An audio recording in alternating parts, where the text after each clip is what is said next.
Hi, everybody. This is Jim Prusak, licensed physical therapist from the Pain PT. And today we've got evidence of the week, which I'd like to bring to you guys to show you more and more evidence that we can use to link together emotions and psychology, the brain and the nervous system to the somatic symptoms that many people have in their bodies that are chronic in nature and are not being successfully treated through physical treatments. So today we're going to talk about emotions a bit more. And I want to bring you some updated studies around core emotions. And we talk about core emotions, we're talking about what we call primary emotions. These are emotions that we all have. These are instinctual feelings that the brain produces automatically in different situations. I mentioned before that we have emotions like up to 90% of the day at different varying levels of intensity and different types of emotions. And that was a study maybe I can share another time. But today I want to go over some research from the University of Glasgow in Scotland that looked at facial expressions and determining what are the core primary emotions that we as humans have. Okay, and there's two studies I'm going to share with you guys today. Will hopefully make your understanding of emotions a little bit easier to see what we're dealing with. Okay, so this first paper and study was done in 2014, and the title of this article from the University of Glasgow, it says written all over your face. Humans express four basic emotions rather than six, says new study. And so what we used to believe or think is that we had six primary emotions. This is from the work of Dr. Paul Ekman, who studied facial expressions, that there were six basic emotions, regardless of language or culture. And this would be shown through different types of facial expressions. And these six emotional states were happiness, sadness, fear, anger, surprise, and disgust. And when we look at those six core categories, right, we can see that there's different facial expressions for each of these emotions, right? And there's muscles in our face and they show the emotion. Okay, remember emotions are very physical, everybody. I can't say this enough. They create physiology in the body. So they create facial expressions, but they also create activation physically. Okay, chemically, muscularly, um, throughout the system. Okay, through your autonomic nervous system. So in this particular study, they challenged a view. They challenged a view that there's really only four basic emotions, not six. And the way they did this was that they were able to measure the different muscles in the face, the activation level, the signaling in these muscles in the face over a time frame when each muscle is activated according to each emotion. And they had a very specific system that they developed. They call it their generative face grammar platform. And they were able to measure this very minutely, okay, to see the facial expressions of these different emotional states over a period of time. And what they found here was that the facial expressions of happiness and sadness were clearly distinct, right? Which, obviously makes sense. If you're happy, you're going to feel a certain way, show a certain expression. If you're sad, you're going to feel a certain way and show a different expression. But what they found was that the emotions of fear and surprise were very similar. Okay, wide open eyes showed up in their signaling dynamics. Similarly, they found uh, a common ground between anger and disgust with a wrinkled nose, that we have a wrinkled nose when we're angry or disgusted. And they said that these early signals represent more sort of basic core emotional states.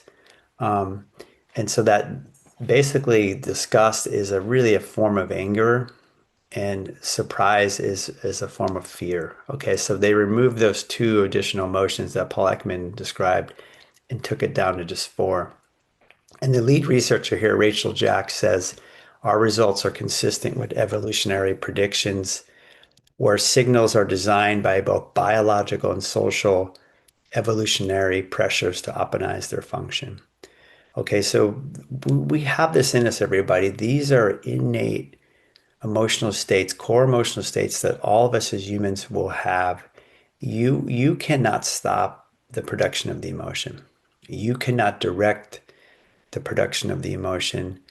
You cannot tell yourself you're going to only have this emotion and not this one. No, your brain is going to produce the emotion instinctively, automatically, based on what's going on.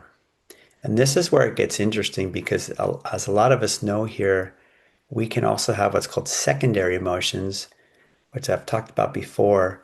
And three really common ones, the most common ones are anxiety, shame, and guilt.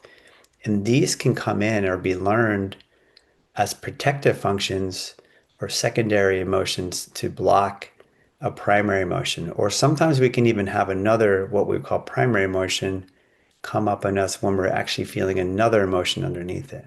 Okay, and this all depends upon our comfort level and what we've learned with emotions. Okay, whether we have that pure emotion or we may have a secondary emotion come in because of our life experiences before, from childhood and earlier in life.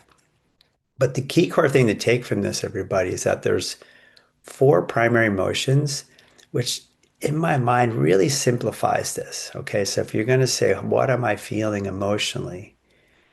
Well, you got four emotional states that you can look at, primary ones, core ones. And off those, you can have subsets of words that describe the core emotion. You know, for example, sadness, you can say, I'm grieving, or I feel disappointed, or I feel lonely.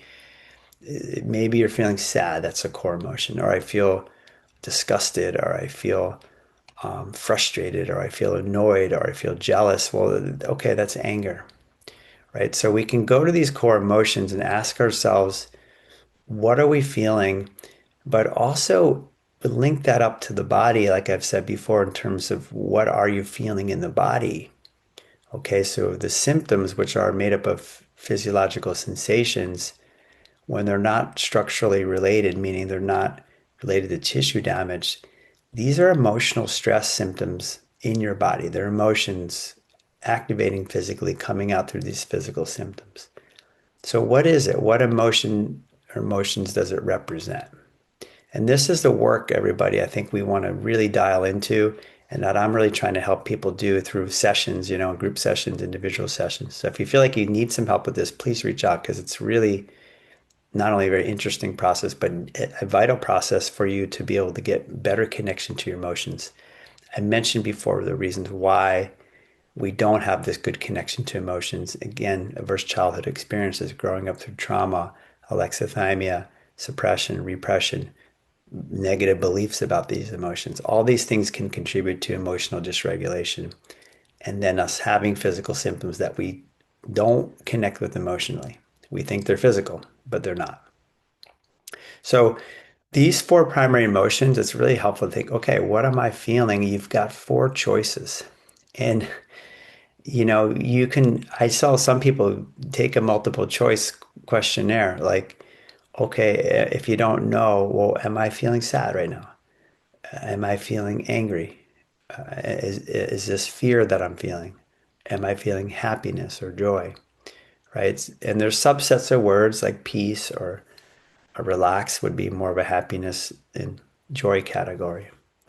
Okay, so this ability to distinctively look at facial muscles very minutely with new technology, I think, is really helpful because it's showing that, hey, we can distill down the emotional states as humans to these very basic core emotional states. And they use these cameras to really pick up three-dimensional image of facial expression, and they were able to it was able to activate all 42 individual facial muscles independently. So this is a very specific software program and camera that could pick up all 42 individual facial muscles that again are activated by emotion. So it tells you again how emotion activates your body. It certainly activates your muscles. We've talked about that fight or flight. They did a follow-up study here, in addition to this 2014 and a 2016 study. And in this one, they brought in this idea of looking at facial expressions again across different cultures, so East Asian culture as well, to see is it the same here? Okay, across different cultures around the world. And again, and the title of this paper was Four, Not Six, Revealing Culturally Common Facial Expressions of Emotion. Okay. And again, what they found here was they were able to boil down that there were four primary emotions. Okay. And what they did was with this particular study, the second one, they modeled out facial expressions of over 60 different emotions, right? We have these secondary emotions or subset of emotions or words across two different cultures, okay? And they looked at the expressive patterns in the face. And again, they built a network here of which muscles are being activated, what type of expression was being shown. And they were able to produce 60 culturally valid facial expression models. And then they were able to boil this down and it revealed four latent and culturally common facial expression patterns that each communicate specific combinations of these emotions. Okay. And again, very complex, but they're able to boil down that it's boiled down to these four primary emotions. It says our data questions the widely held view that six facial expression patterns are universal, instead suggesting that four latent expressive patterns have direct emotional communication. Okay. And the author here said that Dr. Jack says our research questions the notion that human emotion communication comprises six basic psychologically irreducible categories. And instead, we suggest that there are four basic expressions of emotion. So, again, everybody, take from this evidence of the week here that if you can boil down into these primary core emotional states, what are you feeling? Okay. And we want to move away from these secondary emotional states. I'll talk about another time, or inhibitory emotional states that some of you may be feeling, such as anxiety, shame, guilt, which can act as inhibitory secondary emotions, blocking these primary core four emotional states. Same with depression. Depression's not an emotion. So, but if you get under your depression, what are you feeling? If you get under your anxiety, what are you feeling? If you get under your shame, how are you really feeling, or your guilt? And then you're going to get a better sense of what you're feeling. And then we want to link that up to your body in terms of what your body's expressing somatically. And these are typically your symptoms that you're feeling in your body. They are representing emotional expression. Our job is to link up what is it, make a connection to it, and then work with it emotionally instead of physically. So I hope this makes sense, everybody. This evidence of the week. Again, if you're looking for help to working with these emotions and linking them with your somatic symptoms, please reach out. This is what I do with people. You can go to thepainpt.com and we'll see you guys next time. Have a beautiful day. Bye bye.